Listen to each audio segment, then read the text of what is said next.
terms of details like this. This certainly is a moment of chemistry, and at least it looks by just watching them, of course, that they are getting along fine. But we know that Kim Jong-un has studied Donald Trump. He's read The Art of the Deal. So this, in some respects, I think getting here was the hard part. This right now we're seeing is probably the easier part. But again, what's going on behind the scenes in terms of the definition of denuclearization and verifying that, that is what is going to be important if there is a signed statement when the president flies out tonight. And also the timing. Let's keep a watch on the timing. Kim Jong-un announced that he was going to leave shortly after the summit. So then the White House announced that the president also going to leave this evening. But that could always be flexible. Those two men obviously are in charge of their own schedules here. So people are watching this without much of a script from the outside, which is not how presidential events normally are. That's why it's historic, and that's why it's fascinating. Anderson?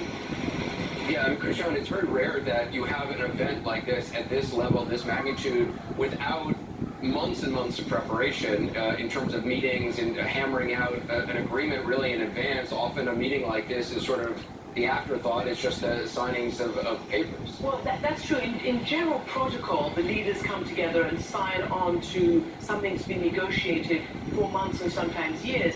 But the fact of the matter is, as Jeff pointed out, it was 3 months and 3 days ago that he reminded us that actually this invitation was accepted, that Kim Jong-un made all these steps, that he, went to meet the South Korean president, and the South Korean president pushed so hard to have this diplomacy between the United States and North Korea, rather than, that horrendous trajectory that we were potentially on right up to the end of last year. So there has been months in order to prepare. We understand that even as CIA Director Mike Pompeo had the North Korea brief, and so was obviously pretty read up on everything that's going on.